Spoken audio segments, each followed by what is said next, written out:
नीलांबर सिद्धू कानू भगवान बिरसा मुंडा का भूमि अर्थात इरफान अंसारी आलमगीर आलम लूट लेगा ये लोग।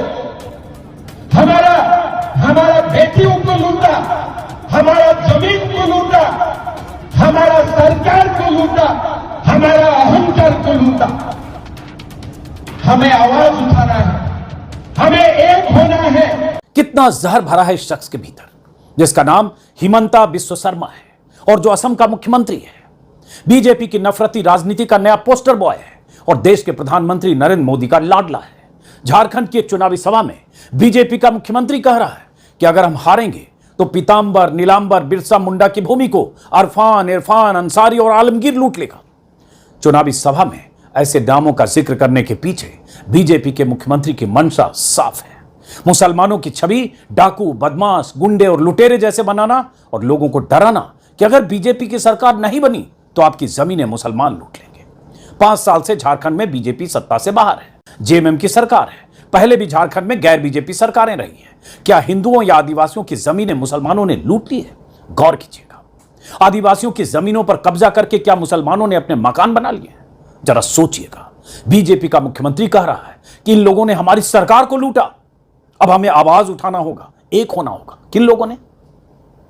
आलमगीर, इरफान यानी मुसलमान। क्या मतलब है इसका? किसने किसकी सरकार को लूट लिया है?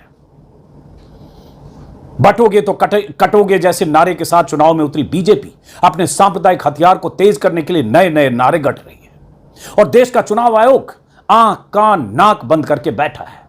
दोस्तों नमस्कार। जैसा कि हेमंत बिस्वा शर्मा ने झारखंड के चुनाव में भाषण देते हुए कहा कि जिस तरह से मुसलमानों ने हमारी जमीन छीन ली और मुसलमानों ने जो सरकारी खजाने छीन लिए और जो मुसलमानों के ऊपर तमाम वो तमाम आरोप मुसलमानों के ऊपर लगाया है और बताए हैं कि वो किस तरह से मुसलमानों ने आज़ादी और किस तरह से मुसलमानों ने यहाँ तक कि भारत की सरकार की पूंजीपति और सबको यहाँ तक कि सबको बता रहे हैं जैसे कि उन्होंने सब कुछ ही लूट लिया है मुसलमानों ने मिल करके। इस तरह से हेमंत शर्मा ने झारखंड में बयान देते हुए जातिवाद बयान दिया है और इसको लेकर अजीत अंजुम ने भी एक रिपोर्ट बनाई है और इस रिपोर्ट में विशेषज्ञों से जब पूछा है तो विशेषज्ञों ने बताया है कि ये बीजेपी सरकार के लिए और जो चुनाव आयोग है उसको इस पे पाबंद लगाना चाहिए, क्योंकि इस तरह का बयान, जातिवादी बयान और जिस तरह का नफरती बयान दे करके चुनाव प्रसार नहीं होता है, जबकि इनके ऊपर धाराएं लगानी चाहिए और 2-3 धाराएं भी गिनाई हैं और इस तरह से उनके ऊपर धाराएं लगनी चाहिए।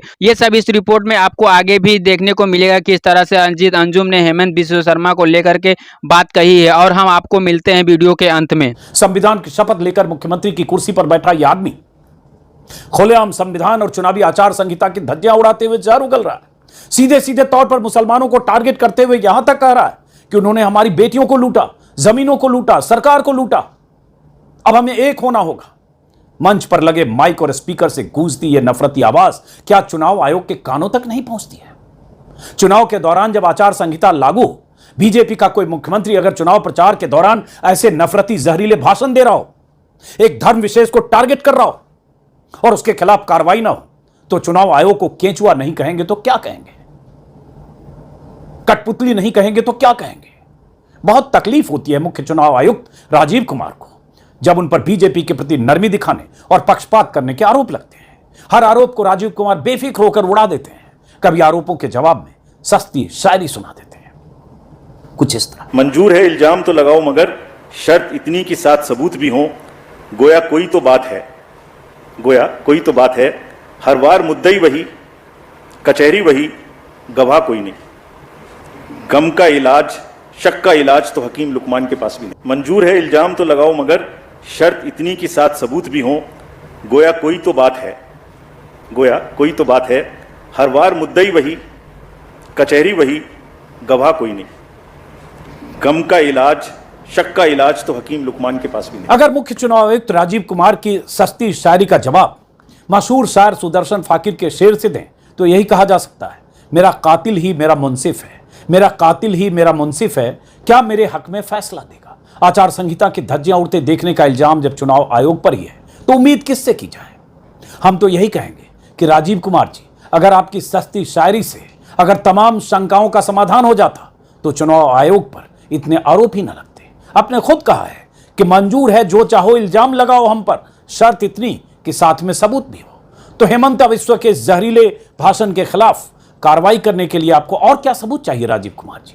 बीजेपी का एक मुख्यमंत्री सीधे सीधे सांप्रदायिक आधार पर वोट मांग रहा है, एक धर्म को टारगेट कर रहा है, धार्मिक ध्रुवीकरण की पिच तैयार कर रहा है, माहौल में नफरत घोलने वाला भाषण दे रहा है। फिर भी अगर चुनाव आयोग उसकी जुबान पर लगाम नहीं लगा पाता है तो क्या कहें इस चुनाव आयोग को, और क्या कहें इसके मुखिया राजीव कुमार को? क्या राजीव कुमार की सस्ती शायरी सुनकर हम सब मान लें कि वो अपने दायित्व का निर्वाह कर रहे हैं और सब चंगा है? चुनाव आयोग की निष्क्रियता और हेमंता जैसे नेताओं के जहरीले भाषण पर संविधान और कायदे कानून के जानकार एनके सिंह क्या कह रहे हैं, जरा सुनिए। आपने जो भी ये इस वीडियो में देखा, जो हेमंत बिस्वा शर्मा कह रहे हैं, जो कि एक संवैधानिक पद पे हैं और उस पद पे रहते हुए ये अटेंसेस दे रहे हैं, इसके लिए सीधा 3 साल की जेल है।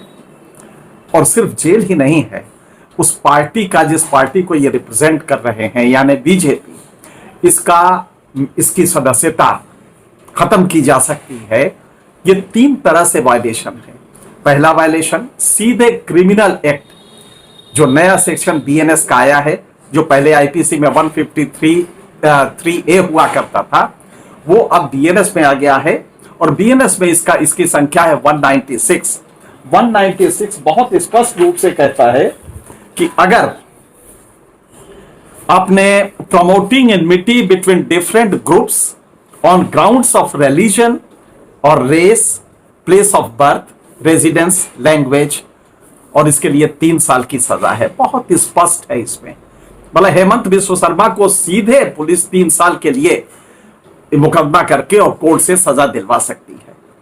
यह बंद होना चाहिए, क्योंकि ये इम्प्यूनिटी के, ये बिना किसी डर के ये चीजें कर रहे हैं।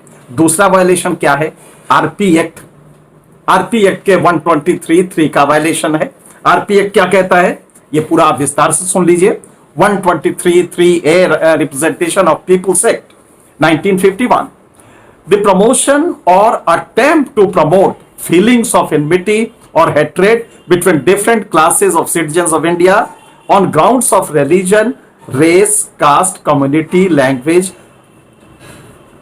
by a candidate or his agent for the purpose of furtherance of prospects of the election of that candidate, ये सीधा वायलेशन है रिप्रेजेंटेशन ऑफ पीपुल से। इसमें वो पार्टी जिसका, वो कैंडिडेट जिसने सेटअप किया है, जिस पार्टी ने, उस कैंडिडेट को, वो कैंडिडेट जो एजेंट है, मतलब ये बिस्वा शर्मा मुख्यमंत्री जी, और ये सारे लोग जेल में हो सकते हैं। पार्टी का वो कैंसिल हो सकता है रिकॉग्निशन, और बीजेपी का रिकॉग्निशन सीधा कैंसिल हो सकता है। तीसरा वायलेशन मॉडल कोड पैरा 3 का है। सीधा मॉडल कोड का वायलेशन ये है कि आप रिलीजन या इस तरह के नाम पे वोट की अपील नहीं कर सकते। लेकिन बीजेपी निर्द्वंद होकर ये चीजें कर रही है और कोई नहीं देख रहा है। यह सबसे बड़ा खतरा है। एनके सिंह जैसे विश्लेषक और दर्जनों पत्रकार लगातार ये सवाल उठा रहे हैं कि चुनाव आयोग ऐसे मामलों में सख्त कार्रवाई क्यों नहीं करता है, चुनाव आयोग ऐसे मामलों में बेदम क्यों हो जाता है। पूरा सोशल मीडिया हेमंता के इस बयान के बाद चुनाव आयोग को आईना दिखा रहा है, ललकार रहा है। लोग लगातार ट्वीट कर रहे हैं, चुनाव आयोग से सवाल पूछ रहे हैं। हेमंता के पुराने जहरीले बयानों पर चुनाव आयोग की चुप्पी पर सवाल उठाते हुए कह रहे हैं कि कब कार्रवाई करेगा चुनाव आयोग। लेकिन इन सब से कुछ होगा क्या? यह हेमंता बिस्वा शर्मा आचार संहिता लगने के बाद भी इस तरह के भाषण यूं ही नहीं दे रहे हैं। उन्हें पता है कि उनके खिलाफ कोई कार्रवाई नहीं होगी। उन्हें पता है कि उनके आकाओं को उनका यह जहर बुझा भाषण ही पसंद है। असम के मुख्यमंत्री हेमंता बिस्वा शर्मा के इस भड़काऊ और विभाजनकारी भाषण के खिलाफ जेएमएम ने भी चुनाव आयोग में शिकायत दर्ज कराई है, कार्रवाई की मांग की है। दरअसल हेमंता वही बोल रहे हैं जो बीजेपी का एजेंडा है। देश को हिंदू मुसलमान में बांटो और राज करो, बटोगे तो कटोगे जैसे नारे ऐसे नहीं गढ़े गए। इसलिए गढ़े गए ताकि विभाजनकारी राजनीति की धार को और तेज किया जा सके। यही वजह है कि बीजेपी नेताओं में ऐसा लग रहा है जैसे नफरती भाषण और बयान देने की प्रतियोगिता हो रही हो। जब खुद प्रधानमंत्री मोदी और अमित शाह जहर उगलने में पीछे नहीं है तो उनके प्यादे कैसे पीछे रह सकते हैं। पूरे देश ने लोकसभा चुनाव के दौरान पीएम मोदी का भाषण सुना था, जब उन्होंने मुसलमानों को घुसपैठिया घोषित करते हुए कहा था कि कांग्रेस अगर सत्ता में आ गई तो आपकी जमीन जायदाद छीनकर घुसपैठियों को और ज्यादा बच्चा पैदा करने वालों को दे देगी, आपके जेवर छीनकर उन्हें दे देगी। क्या हुआ उसके बाद? विपक्ष ने बहुत हंगामा किया, चुनाव आयोग से शिकायत की, चिट्ठियां लिखी गई, देश दुनिया में हर तरफ मोदी के उस बयान की तीखी आलोचना हुई। सवाल उठे कि पीएम के पद पर बैठे शख्स से ऐसे विभाजनकारी बयान की उम्मीद कैसे की जा सकती है। बावजूद इसके मोदी अलग अलग तरीके से वही बात दोहराते कांग्रेस की सरकार आई तो भैंस खोल लेगी टाइप के मूर्खतापूर्ण प्रलाप तक आ गए। चुनाव आयोग ने मोदी के खिलाफ कार्रवाई करने की कोई हिम्मत तो नहीं दिखाई, लेकिन दिखावे के लिए जेपी नड्डा को नसीहत देकर अपने दायित्वों का निर्वाह कर लिया। मुख्य चुनाव आयुक्त राजीव कुमार की हिम्मत नहीं हुई कि सीधे मोदी से जवाब तलब करें।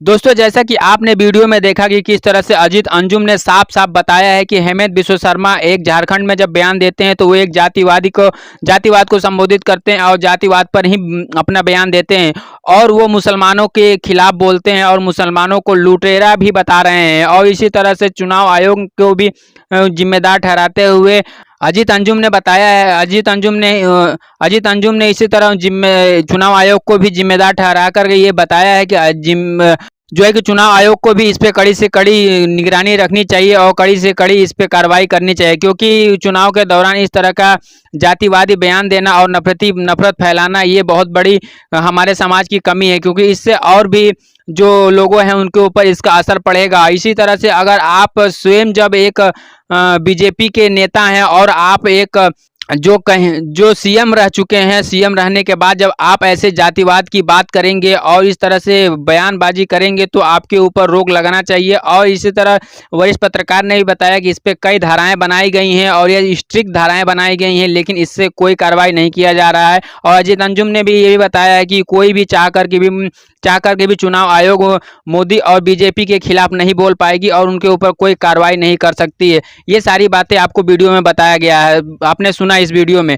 और इस पे आपकी अपनी राय क्या है वीडियो में नीचे कमेंट करें। वीडियो अच्छी लगी हो तो वीडियो को लाइक, शेयर और चैनल को सब्सक्राइब जरूर करें। तो दोस्तों, आज के लिए बस इतना ही, मिलते हैं अगले वीडियो में। तब तक के लिए नमस्कार, आपका दिन शुभ हो।